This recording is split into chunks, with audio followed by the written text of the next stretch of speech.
오늘 이제 교회라고 하는 것이 무엇이냐? 우리가 사람들이 이렇게 생각해요. 우리가 신학하면 한두 가지 들어보고, 야, 이거 뭐 할 거 없다, 이렇게 생각을 하고, 말씀을 이제 한두 가지 본인이 생각하는 방향에서 들어보면 다 끝났다, 이렇게 생각하는데, 학문 중에 제일 무궁무진한 것이 신학이에요. 죽을 때까지 해도 다 알 수가 없고, 세상 사람들이 다 매달려서 해도 신학이라고 하는 것을 완파를 할 수가 없다. 크고 넓은 범위가 바로 신앙이고 신학이고 이렇게 되는 거예요.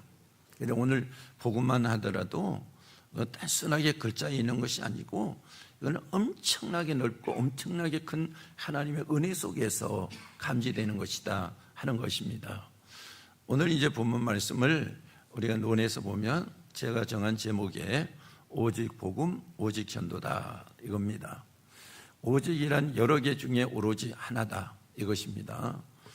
우리는 오직 복음만을 붙들고 복음 전도만을 위해서 달려가야 할 존재인 거예요. 그 일을 위해서 우리 교회가 부름을 받았어요.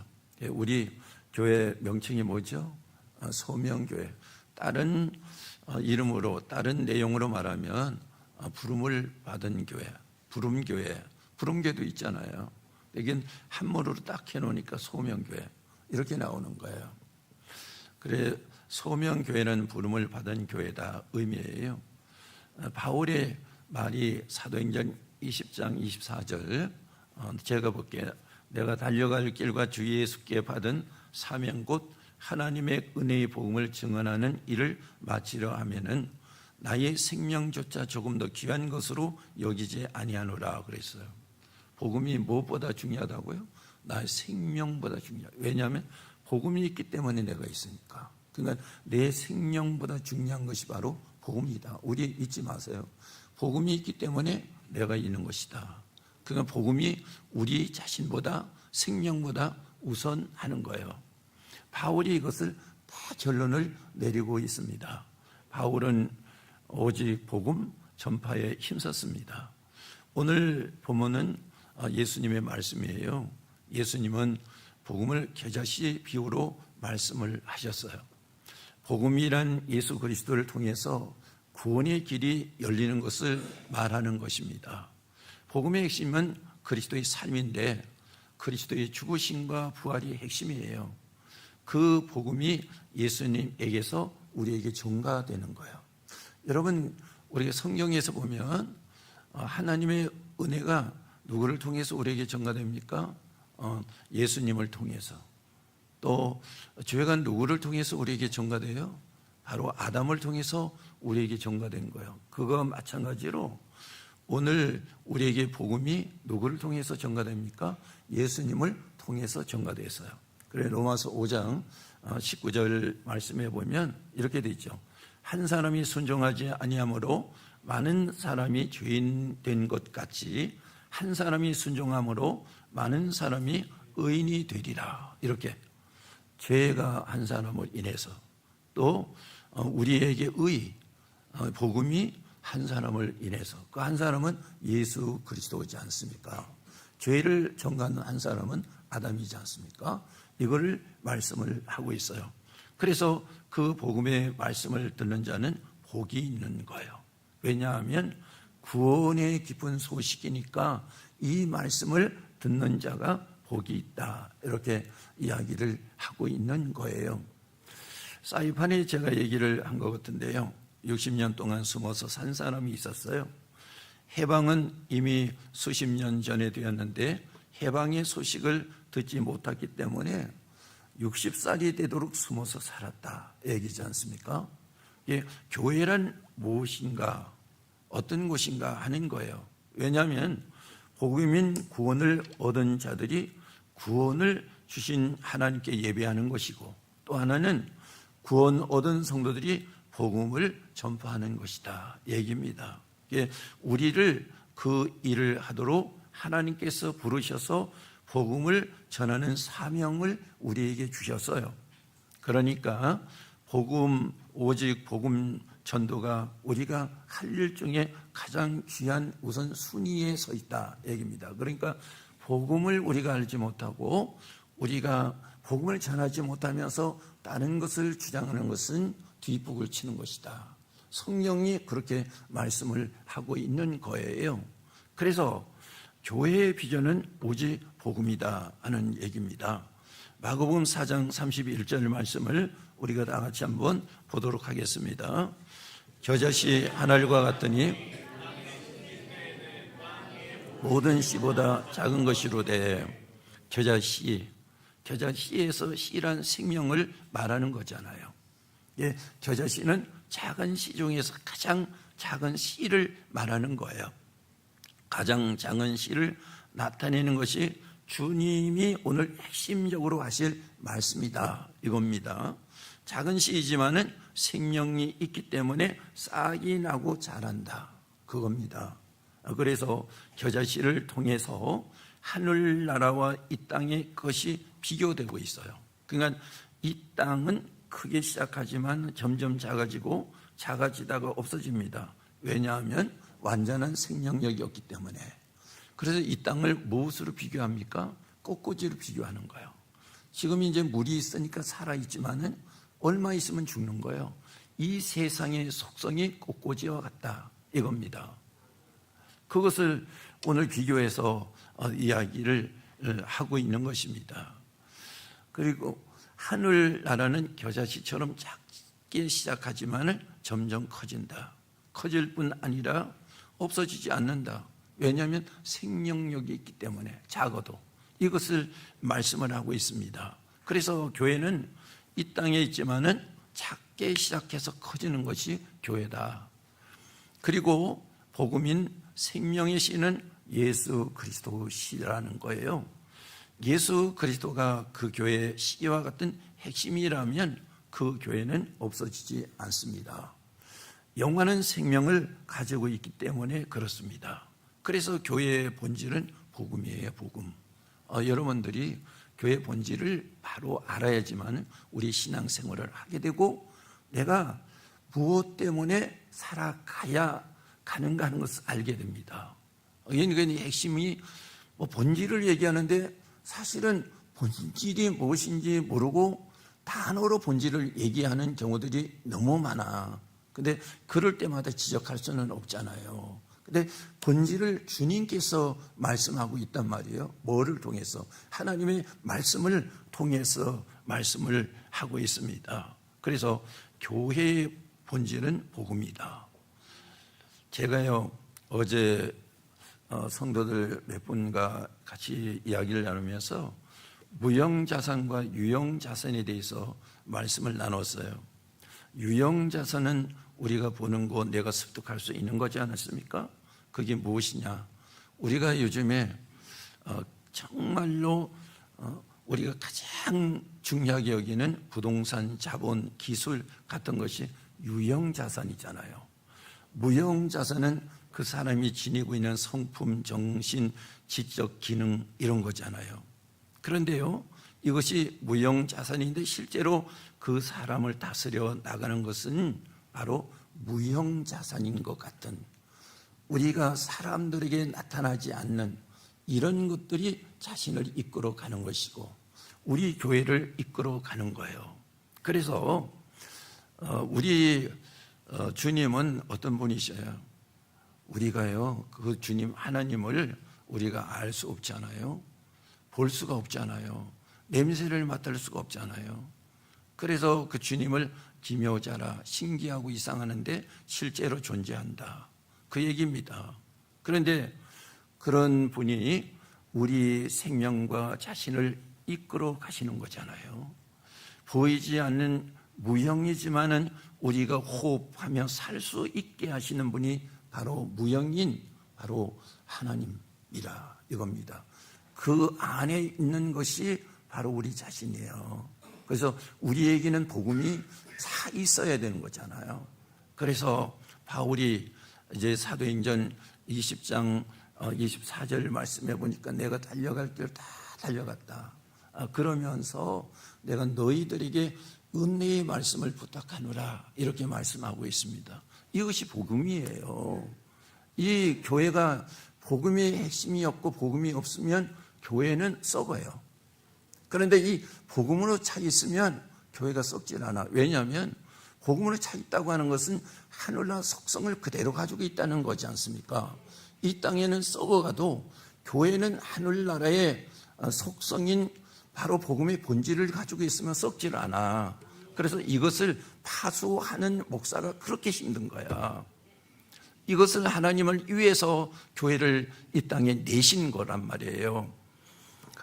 그래서 오늘 이 말씀을 보면서 하나님께서는 복음이라고 하는 것을 참 교회의 가장 귀한 본질로 세워 놓으셨다 하는 것을 가슴속에 계속 세워야 되는 것입니다. 이 복음은 무형이지만 가장 고귀한 본질이다 하는 것, 우리가 이제 알게 되는 것이고, 가장 확실한 보장이 복음이에요. 복음이 없으면 교회는 보장이 안 돼요. 복음이 그 교회에 있을 때 하나님은 확실하게 그 교회를 보장하시는 거예요. 그래서 여러분들이 교회를 파수하는데 우리 교회가 정말로 복음으로 완전하게 채워져 있냐? 그러면 이 교회는 보장이 되는 거예요. 근데 교회가 복음으로 차 있지 않으면 이 교회는 보장을 받을 수가 없어. 여러분들이 확실하게 이 교회라고 하는 것에 대해서 인식이 돼야 되고, 교회라고 하는 것을 통해서 내 신앙을 반듯하게 세워야 된다 하는 거지 않습니까? 그래서 교회의 비전은 오직 복음이다. 교회의 비전이 복음입니다. 그 비전은 우리말로 말하면 꿈이에요. 실제로 예전엔 어른 아이 할 것 없이 꿈을 참 많이 꾸었어요. 어린 아이들도 자고 나면 엄마 이런 꿈을 꾸었어. 어른들로 모이면 나는 이런 꿈을 꾸었어. 그 꿈 얘기가 그렇게 많았잖아요. 아이들이 그래서 그런지 몰라도 아이들이 이제 자라면서 꿈에 오줌을 누는 거예요. 근데 실제로 오줌을 누는 거예요, 이게. 실제 그런 일 많았어요. 이게 예전 사람들은 그렇게 꿈을 많이 꾸었어. 교회 성도들도 오면 꿈 얘기를 그렇게 많이 하는 거예요. 그래서 그 신비한 얘기 하지 말라. 근데 요즘에는 꿈 얘기를 안 하지 않습니까? 교회가 꿈 얘기 없잖아요. 꿈을 안 꾼다는 얘기예요. 여러분, 교회가 꿈을 안 꾸고 있다는 얘기예요. 왜 그럴까? 간절함이 없기 때문에, 소원이 없기 때문에 꿈을 안 꾸는 거예요. 꿈은 소원이 있을 때 꿈을 꾸는 거예요, 이게. 교회도 꿈을 꾸는 사람들이 여러분들도 아시죠? 많이 있었다. 새벽 예배 할 때 이 골목 저 골목에서 사람들이 막 나와서 그 추운데 겨울에 도농리만 나가도 그 당시에 이 도농리 새벽이 이 장바닥 같은 거예요. 왜냐하면 이 집에서 나오고 저 집에서 나오고 막 나오는 거예요. 꿈이 있기 때문에 나오는 거예요. 꿈이 있기 때문에. 꿈이 있어야지만 예배가 되고, 꿈이 있어야지만 기도가 되고, 꿈이 없으면 못하는 거예요, 이게. 그러니 이렇게 참 중요한 것들을 우리가 잊어버리고 살고 있다. 왜냐? 성도들이 하나님께 간절한 소원이 있어야지만은 꿈이 우리에게 꾸어지고 이루어지게 되는 것이다. 그 중에서 교회의 꿈은 부흥이었어요. 교회들마다 부흥이 간절했죠. 그것이 복음의 비전이란 말이에요. 하나님은 그 복음의 비전을 이루셨어요. 야곱의 아내 있죠. 야곱의 아내 중에 라헬이 있어요. 그 아들을 낳지 못해서 별 방법을 다 썼습니다. 어쩌다 아들 하나를 낳았어요. 그 아들 이름을 뭐라고 했죠? 라헬의 아들 이름을 요셉이라 했어요. 그 뜻이 무엇이냐면 더하다. 아들 주셨는데 하나님이 아들을 더 주실 것이다. 그래서 요셉이라고 이름을 지은 거예요. 그에게 꿈이 아직도 아들이었어요. 어머니의 꿈을 이어받은 요셉은 꿈쟁이가 됐어. 그래서 요셉을 보고 요셉이 형들이 꿈쟁이가 온다 이렇게 하지 않습니까? 성경에서 보니까 형들이 곡식단이 자기에게 절하는 꿈을 꾸었습니다. 또 어느 때는 하늘에 있는 별들이 자기를 향해서 절을 하는 것을 꾸었습니다. 이렇게 해서 미움도 먹고 죽이려고 형들이 그랬다가 팔아버리지 않았습니까? 그래 요셉은 이런 꿈쟁이에요. 그런데 이런 같은 꿈을 계속 꾼다고 하는 것은 하나님이 주신 꿈이라 이겁니다. 그는 하나님이 주시는 꿈을 오직 붙들고 있었어요. 그것이 무엇이냐? 복음이에요. 하나님이 주시는 꿈이 복음이란 말이에요. 가족이라는 작은 공동체가 민족을 이룰 꿈, 민족을 구원할 꿈이에요. 이것이 복음이 아니겠습니까? 후에 그가 형들에게 이야기를 합니다. 자기가 형들에게 팔려서 애굽에 왔지요. 그런데 애굽에서 꿈으로 이 형들에게 죽을 뻔하다가 팔리고 꿈 때문에 그가 애굽 총리가 된 거 아니에요. 그래서 이 요셉이 오랜만에 만난 형들에게 얘기를 합니다. 형들이 나를 팔았다고 해서 걱정 근심하지 마십시오. 이렇게 흉년이 들 걸 알고 하나님이 우리 가족들 먼저 나를 이곳에 보내서 우리가 이렇게 살고 있지 않습니까? 이게 하나님의 뜻입니다. 하나님이 주시는 꿈입니다. 즉 이렇게 얘기를 하잖아요. 그래서 창세기 45장 5절 말씀에 그대로 얘기를 하고 있습니다. 보겠습니다. 당신들이 나를 이곳에 팔았다고 해서 근심하지 마소서. 하나님이 생명을 구원하시려고 나를 당신들보다 먼저 보내셨나이다. 이게 두 절이 들어가야 되나 봐. 6절까지. 하나님이 이스라엘 백성을 구원할 비전을 주셨어요. 꿈쟁이 요셉을 통해서 하나님이 주신 비전을 이루는 거예요. 여러분, 복음으로 부흥을 꿈꾸는 우리에게 부흥을 이루실 꿈을 하나님이 주시는 거잖아요. 그리고 그 다음에 교회의 비전은 오직 성장이에요. 32절 말씀을 우리가 보겠습니다.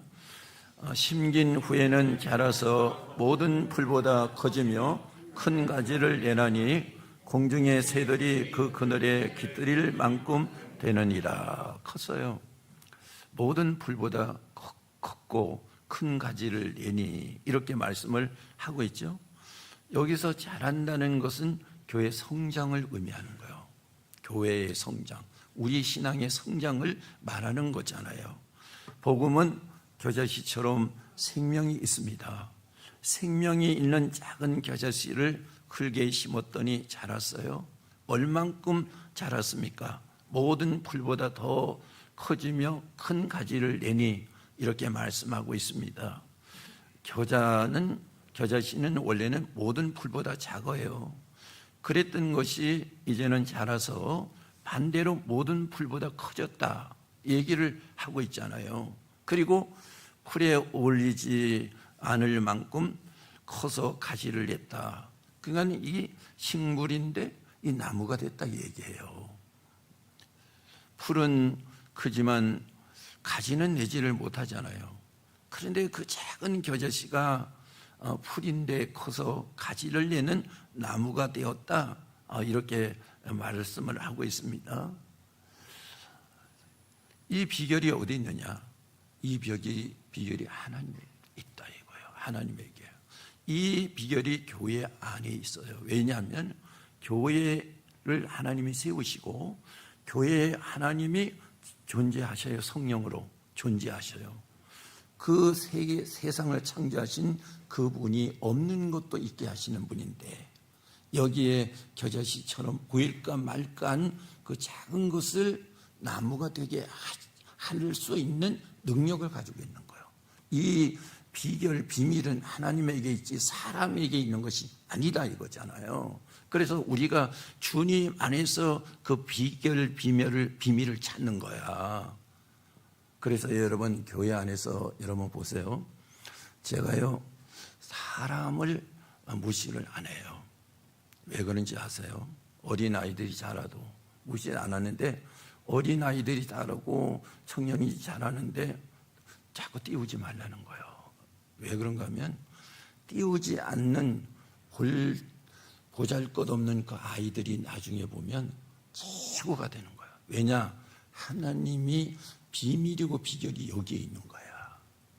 그래서요, 우리가 하나님 앞에서 심어진 사람이냐 하는 것을 중요하게 여기지, 그 사람이 세상 것을 가지고 있느냐 하는 것을 중요하게 여기지 않아, 교회는. 왜냐하면 복음이 비전이기 때문에 그래. 성장이 비전이기 때문에 그래요. 그 성장은 주님께 심어졌다면 주님께서 그 사람을 성장시키는 거예요. 풀이 나무가 되도록 하나님이 만들어내시는 거예요. 저는 그것을 확신하고 지금 목회를 하고 있고 그렇게 가고 있습니다. 실제로 그렇게 되는 거예요. 그래서 하나님 앞에서 비결이 있고 비밀이 있고 비전이 있다, 이 얘기입니다. 말씀을 받은 교회는 그래서 뭘 해야 돼요?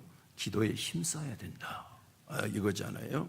사도행전 2장 42절을 말씀해 보면 그들이 사도의 가르침을 받아 서로 교제하고 떡을 떼며 오로지 기도하기를 힘쓰니라 그랬어요. 기도는 무엇과 같아요? 씨를 뿌린 다음에 물을 주는 것과 같아. 그래서 여러분, 이게 이렇게 나오잖아요. 그 고린도 전서 3장 말씀해 보니까 고린도 교회가 성장을 못하는 거예요. 왜냐하면 세속적이라서 잘하는 것만 자꾸 나타내잖아. 그래서 세속적이고 이게 갈라지고 분쟁이 일어나고 이런 모습이 되잖아요. 그래서 복음으로 안 가면 이렇게 돼버리고 마는 거야, 이게. 그래서 바울이 이렇게 얘기를 하죠. 나는 씨를 심었고 아볼로는 물을 주었고 하나님은 자라나게 하시느니라. 자라나게 하는 비밀은 어디 있어요? 하나님에게 있는 거야. 교회는 자라나게 하는 이는 하나님인데 하나님 앞에 딱 맞춰져 있을 때 하나님의 역사하시는 거라, 이겁니다. 그걸 말씀을 하고 있지 않습니까? 이스라엘에서는 배추를 키우는데 정말해서 물을 준 배추와 안 준 배추의 차이는 5배 내지 10배가 된다는 거예요. 왜 그런가 하면 거기는 강우량이 적잖아요. 50mm 1년에 오는 데도 있고 많이 올 때 200mm 아니면 500mm 이렇게 오니까요. 거기가 아주 삭막하잖아. 습기가 없잖아요. 근데 물을 주면 5배, 10배 이렇게 큰다는 거예요. 사실이지 않습니까? 말씀을 가르치고 기도하는 교회와 하지 않는 교회의 성장의 차이는 100배 이상이 난다는 거예요. 성도도 마찬가지예요. 말씀을 듣고 공부를 하고 나누고 기도하는 성도는 100배 이상이 크는데 그걸 안 한 성도는 제로 0이라는 거야. 이것이 이렇게 나오는 거예요. 사실로 나오는 거예요, 이게. 그래서 왜 이렇게 되느냐? 복음에 맞춰져 있고 오직 성장의 비결을 두고 있으면 성령께서 도우신단 말이야. 그래서 겨자 씨와 같은 이 작은 풀이 큰 나무로 성장을 해. 그래, 그것은 성령이 도우시기 때문에. 그래서 요한복음 4장 16절에 나와 있잖아요. 보혜사 곧 아버지께서 내 이름으로 보내실 성령, 그가 너에게 모든 것을 가르치고 내가 너에게 말한 모든 것을 생각나게 하시느니라. 그래서 성령이 가르치고 생각나게 하는 것은 깨닫게 하신다. 깨달아야지 성장을 하는 거야. 깨달음이 없으면 성장이 안 되거든요. 공중의 새들이 그 그늘에 깃들일 만큼 되느니라. 성령에는 새가 여기저기서 나오죠. 독수리도 나오고, 그죠? 그리고 이제 여기에 마가복음 4장, 그리고 마태복음 이것이 13장 말씀에서 보면 새가 두 종류가 나와요. 뭐가 나오냐면 씨가 길가 밭에 떨어졌을 때 새가 와서 먹어버렸어. 이 새는 마귀를 말하는 거잖아요. 그리고 여기에 새가 와서 깃들었다, 이 얘기는 무슨 얘기냐면 구원받은 사람들이 복음인 교회에 와서 머물렀다, 이 얘기 아닙니까? 그걸 말하고 있어요. 교회는 성장할 때 어떤 모습이 나와야 됩니까? 여긴 구원받으러 온 사람들이 교회 안에 와서 여기 머물러야 되는 거란 말이야. 이게 교회 정상이고 이게 교회 성장의 모습이에요. 이것을 말씀을 하고 있어요. 그러니까 교회가 성장하면 전도와 선교에 힘쓰는 거예요. 사람이 성장하면 오로지 결혼을 하려고 그리고 결혼하면 오로지 자녀를 출산하려고 하지 않습니까? 교회도 성장한 성도가 많으면 출산에 대해서 애쓰죠. 우리 교회가 성장이 멈춰섰지요. 솔직한 얘기로 여기 이유를 댄다면 여러 가지 있어요. 세월호도 있고 아니면 코로나도 있고 이런 것이 있죠. 근데 그게 이유가 안 되는 거예요. 목회 철학이 반듯하다면 많은 회개를 합니다. 이럴 때 코로나가 와도 교회 안 오면 왜 안 옵니까? 이렇게 하면서 다닥거려야 되는 거예요. 써있는데 그냥 놔둬버렸어. 이게 우리 큰 미스였어요. 올해 오직 양육, 훈련, 기도에 힘썼습니다. 교회가 성장했습니다. 여러분, 숫자로 성장한 게 아니라 실제적으로 이 세대가 성장한 거예요. 이제는 성도들이 그래요. 목사님, 전도했던 때가 너무 좋았습니다. 그렇게 열심히 했을 때가 너무 좋았습니다. 정말로 선교사 파송하고 그럴 때가 너무 좋았습니다. 이제는 목사님, 선교사 파송해야 됩니다. 이제는 전도해야 됩니다. 요구하고 나서는 거예요. 성장하니까 요구하고 나서는 거예요. 이게 성장하지 않으면 안 해. 내 좋은 대로 있으면 그만이야. 성장을 해야지 우리가 다음 것을 바라보게 되는 것이지 않습니까? 사람이 성장해야 생산하러 나서는 거예요. 성장하지 않으면 생산을 안 해. 성장해야지만은 우리가 산업 전선에 나가서 일을 하게 되고 우리가 살기 위해서 생산을 하지 않습니까? 성장해야지 그렇게 되는 거예요. 그래서 선교와 전도가 교회의 비전이 되는 거지 않습니까? 마가복음 16장 15절 말씀에 다 같이 보겠습니다. 이르시되